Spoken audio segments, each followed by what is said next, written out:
Hello guys, welcome to a new video from the channel. This time we'll check how to change default terminal directory in Visual VS Code.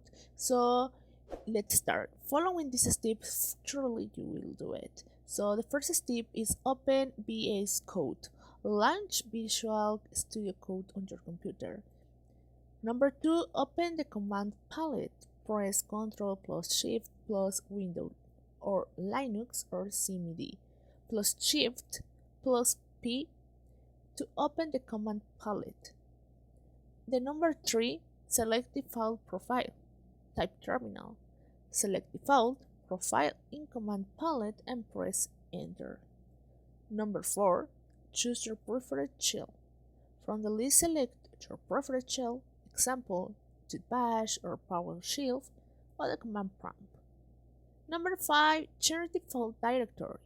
To change the default directory, you can add a setting on your settings.json file.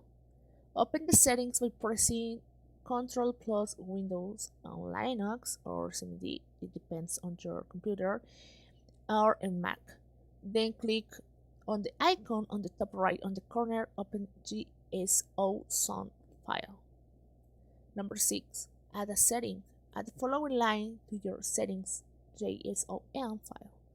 For example, this is the code that you can see here, terminal.integrate.cwd.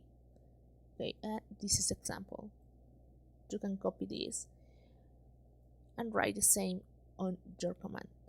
Number 9, this setting will set the default terminal directory to the root folder of your workspace. And number 10, and the last step, is save the changes. Save the settings.json file and restart VS Code if it's necessary.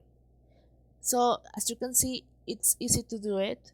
Just you can do it by download the program. In this case, I don't have it in my computer, but you can do it following these steps. Well guys, I hope it works for you. Thank you for watching this video. Remember to subscribe and give like to this video.